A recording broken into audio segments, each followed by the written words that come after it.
اللہ کی تسبیح کر رہی ہے، ہر وہ چیز جو آسمان و زمین میں ہے.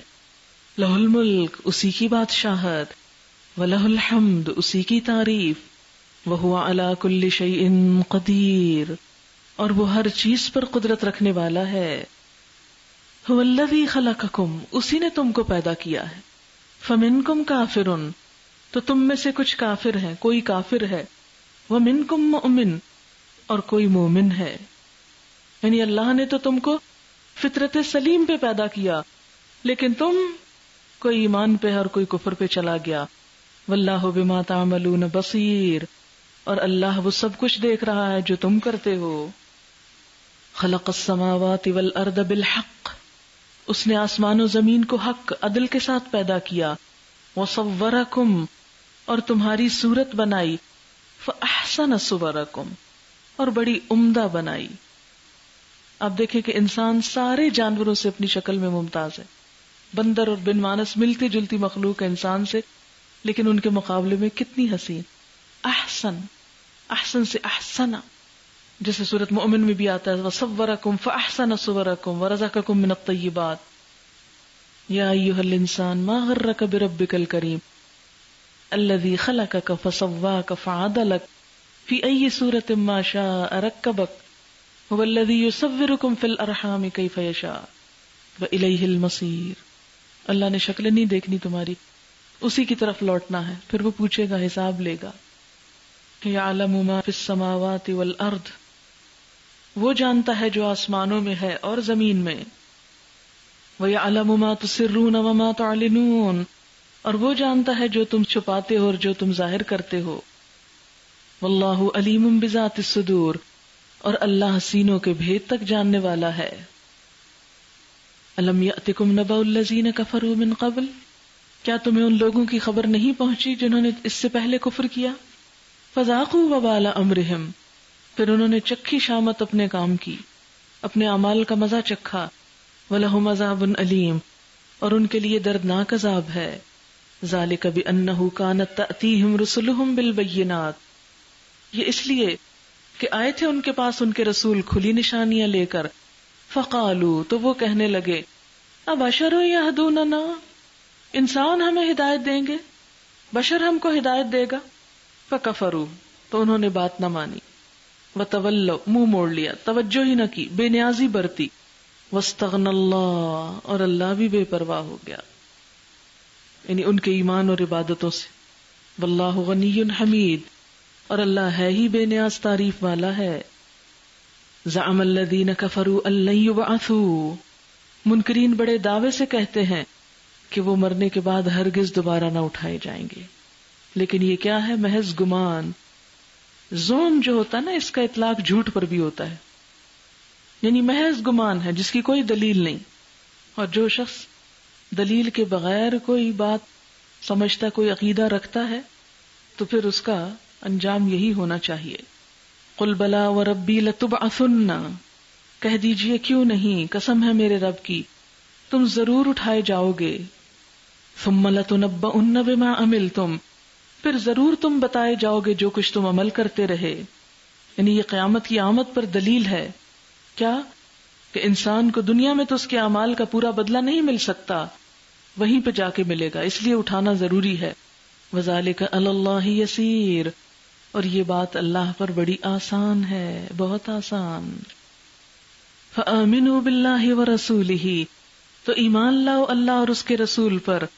والنور الذی انزلنا، اور اس نور پر جو ہم نے اتارا. اب یہ رسول کے بعد نور کیا ہے؟ قرآن. واللہ بما تعملون خبیر، اور اللہ ساتھ اس کے جو تم عمل کرتے ہو خبر رکھتا ہے. یوم یجمعکم، جس دن وہ تم کو جمع کرے گا. لیوم الجمع، جمع ہونے کے دن. ذالک یوم التغابن، یہ ہے دن غبن دینے کا، نقصان کا دن. تغابن قیامت کے ناموں میں سے ایک نام. یوم الجمع اور یوم التغابن، ایک ہی آیت میں قیامت کے دو نام، یوم الجمع اور یوم التغابن. تغابن جو ہے غبن سے ہے، غبن سے بھی اور غبن سے بھی. یہ زیادہ تر خرید و فروخت اور لین دین کے معاملے میں بولا جاتا ہے. غبن کا مطلب ہوتا ہے کسی چیز کا خسارہ اور نقصان، دھوکہ دینا کسی کو، خرید و فروخت میں جو دھوکہ دے اس کے لیے کہتے ہیں غبن فلان، غبنت من حقی عند فلان، فلاں شخص سے اپنا حق وصول کرنے میں مجھ سے بھول ہو گئی. اور غبن کا معنی ہے غفلت، بھول، اپنے حصے سے محروم رہ جانا. ایک شخص کا کسی غیر محسوس طریقے سے کاروبار یا باہمی معاملے میں دوسرے کو نقصان دینا، دھوکہ دے جانا. مفسرین نے یوم التغابن کے کئی معنی بیان کیے ہیں کہ کیوں اس کو تغابن کہا گیا. بعض نے کہا کہ اس روز اہل جنت اہل دوزخ کا وہ حصہ مار لے جائیں گے جو ان کو جنت میں ملتا اگر وہ جنتیوں جیسے کام کرتے. ہر ایک کا حصہ جنت میں بھی اور دوزخ میں بھی، جس جگہ جائیں تعمیر کرا لیں. بالکل ایسے ہی ہے کہ اگر آپ کا ایک پلاٹ لاہور میں بھی اور اسلام آباد میں، جس کو چاہیں تعمیر کر لیں، گھر تو وہیں بنے گا نا جہاں تعمیر کریں گے. دو جگہ پلاٹ ہونے سے تو کوئی فرق نہیں پڑتا. تو ہر شخص کا ایک پلاٹ جنت میں ہے اور ایک جہنم میں، جہاں چاہے اپنے لیے گھر بنا لے. اب کیا ہوگا؟ جو لوگ جنت میں چلے جائیں گے وہ جہنمیوں کے پلاٹ بھی ضبط کر لیں گے. تو یہ کیا ہو گیا؟ غبن ہو گیا. کس کا؟ جہنم میں جانے والوں کا. اس کے بارے میں بخاری میں حدیث آتی ہے کہ جو شخص بھی جنت میں جائے گا اسے وہ مقام دکھا دیا جائے گا جو اسے دوزخ میں ملتا اگر وہ برا عمل کرتا، تاکہ وہ اور زیادہ شکر گزار ہو. جو شخص بھی دوزخ میں جائے گا اسے وہ مقام دکھا دیا جائے گا جو اسے جنت میں ملتا اگر اس نے نیک عمل کیا ہوتا، تاکہ اسے اور زیادہ حسرت ہو. اس سے بھی پتہ چلتا کہ دونوں جگہ پلاٹس ہیں آپ کے. دوسری تفسیر کہ اس روز ظالم کی اتنی نیکیاں مظلوم لوٹ لے جائے گا جو اس کے ظلم کا بدلہ ہو جائیں، یا مظلوم کے اتنے گناہ ظالم پہ ڈال دیے جائیں گے جو اس کے حق کے برابر وزن رکھتے ہوں. اس کے بارے میں بخاری میں آتا ہے آپ صلی اللہ علیہ وسلم نے فرمایا جس شخص کے ذمہ اپنے کسی بھائی پر کسی قسم کے ظلم کا بار اسے چاہیے کہ یہیں سبق دوش ہو جائے، کیونکہ آخرت میں دینار و درہم نہ ہوں گے، وہاں اس کی نیکیوں میں سے کچھ لے کر مظلوم کو دلوائی جائیں گی، یا اس کے پاس نیکیاں کافی نہ ہو تو مظلوم کے گناہ اس پر ڈال دیے جائیں گے. گویا وہ نیکیاں جو کما کے لایا تھا، جس سے اس نے جنت لے لی تھی، وہ اس سے لے لی گئی، یعنی مظلوم کے پاس چلی گئی. تو اس کا غبن ہو گیا نا، نقصان ہو گیا. آپ صلی اللہ علیہ وسلم نے یہ بھی فرمایا کہ کوئی جنتی جنت میں اور کوئی دوزخی دوزخ میں اس وقت تک نہ جا سکے گا جب تک کہ اس کے ظلم کا بدلہ نہ چکا دیا جائے جو اس نے کسی پر کیا ہو، یہاں تک کہ ایک تھپڑ کا بدلہ بھی دینا ہوگا. ہم نے عرض کیا یہ بدلہ کیسے دیا جائے گا جبکہ قیامت میں ہم ننگے بچے ہوں گے؟ فرمایا اپنے اعمال کی نیکیوں اور بدیوں سے بدلہ چکانا ہوگا. کیسے بیٹھ کے آرام سے غیبت کرتے رہتے ہیں لوگوں کی. اور وہ حدیث کتنی مشہور ہے، آپ نے فرمایا تم جانتے ہو مفلس کون ہے؟ تو لوگوں نے عرض کیا مفلس وہ ہوتا ہے جس کے پاس مال متاع کچھ نہ ہو. فرمایا میری امت میں مفلس وہ ہے جو قیامت کے روز نماز، روزہ، زکوٰۃ ادا کر کے حاضر ہوا مگر اس حال میں آیا کہ کسی کو اس نے گالی دی، کسی پر بہتان لگایا، کسی کا مال مار کھایا، کسی کا خون بہایا، کسی کو مارا پیٹا. پھر ان سب مظلوموں میں سے ہر ایک پر اس کی نیکیاں لے کر بانٹ دی گئیں، اور جب نیکیوں میں سے کچھ نہ بچا جن سے اس کا بدلہ چکایا جاتا تو ان میں سے ہر ایک کے کچھ کچھ گناہ لے کے اس پہ ڈال دیے گئے اور وہ شخص دوزخ میں پھینک دیا گیا. ایک اور حدیث میں ہے آپ صلی اللہ علیہ وسلم نے فرمایا کسی مجاہد کے پیچھے اگر کسی شخص نے اس کی بیوی اور اس کے گھر والوں کے معاملے میں خیانت کی تو قیامت کے روز اس مجاہد کے سامنے کھڑا کر دیا جائے گا اور اس کو کہا جائے گا اس کی نیکیوں میں سے جو کچھ تو چاہے لے لے. یعنی ایک مجاہد جہاد کرنے گیا ہوا ہے، پیچھے سے اس کی بیوی کو بہلا پسلا لیا یا یہ کہ اس کے مال میں کچھ خیانت کر لی، تو قیامت کے دن کیا ہوگا؟ مجاہد سے کہا جائے گا اس کی نیکیوں میں سے جس نے تیرے گھر میں خیانت کی تو کیا کر، جو چاہے لے لے. پھر حضور صلی اللہ علیہ وسلم نے ہماری طرف متوجہ ہو کر فرمایا پھر تمہارا کیا خیال ہے، یعنی تم کیا اندازہ کرتے ہو اس کے پاس کیا چھوڑے گا. ایک اور تفسیر تغابن کی یوں کی گئی کہ تغابن کا لفظ چونکہ تجارت کے معاملے میں بولا جاتا ہے تو اللہ نے دنیا کس لیے دی تھی کہ ہم تجارت کریں نا، اور جو شخص دنیا میں نیکی کی تجارت کرے گا، نیکی کماتا چلا جائے گا تو قیامت تک اس کی نیکیاں بڑھتی چلی جائیں گی، اور اس طرح اس نے اپنے جان، مال، جسم، ہر چیز سے کیا کیا؟ ایک فائدہ اٹھایا. اور اگر اس نے غلط کام کیے تو گویا اپنی ساری صلاحیتوں کو، انویسٹمنٹ ہے نہیں ہماری، ہر چیز کا اچھا استعمال، اچھی انویسٹمنٹ ہے، تو اس نے اپنا اصل زر جو ہے وہ تباہ کر دیا.